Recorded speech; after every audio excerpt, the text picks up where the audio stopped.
Welcome and thanks for joining us at EMII.com. I'm Kathleen Reddington with your Asset Management Report. Today is Tuesday, August 5th, 2008. HSBC Global Asset Management wants UK distributor status for the Taiwan Equity Fund it launched last week. According to fund strategy, the fund invests in 20 to 40 stocks out of a universe of 1,200 Taiwanese equities.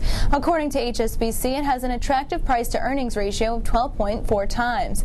And a note on the region, Hugh Young, the managing director of Aberdeen Asset Management Asia, said although some of Taiwan's companies are well run, more than half of the stock market consists of companies involved in cyclical industries such as petrochemicals and electronic components. And staying with asset management news, the Invest Michigan program has $300 million coming from the state of Michigan's retirement systems. The program invests in companies based in the state. The $57 billion fund committed $150 million to the program's Growth Capital Fund. It will make direct investments targeting venture capital and expansion stage companies and is managed by co-general partners Beringia and Credit Suisse. The other $150 million was committed to the program's Michigan Opportunities Fund, which will target potential acquisitions and buyouts managed by Glencoe Capital. Michigan Governor Jennifer Granholm said the managers of the two funds will work with a business leadership group made up of executives from a wide range of industries based in the state. And in more asset management news, AXA Investment Managers reports that its fund of hedge funds assets have passed $5 billion and are now approaching $5.7 billion. The firm has benefited despite a slowing economy thanks to decent inflows and specifically in its flagship fund, AXA Alternative Premium Fund.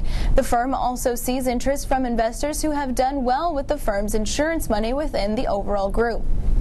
According to the global head of fund of hedge funds for AXA, Christopher Marcer, despite the world economy facing a number of issues, there are still good opportunities within the hedge fund sector at the present. And in other asset management news, according to Juice & Associates, a return to normalcy in the corporate debt market and a drop in spreads is making corporate bonds more valuable than government bonds. Tim Brown, Juice's director and head of strategy, predicts that recent decisions made by central bankers implies we may have passed the worst of the credit crunch, which would make corporate bonds more appealing. Historic data from Moody's and Standard & Poor's implies an average default rate for investment-grade bonds of about 15 basis points annually, rising to about 50 basis points in bad years. This data is much lower than the recent boost in spreads, which suggests investors are discounting a larger increase in defaults than prior dips.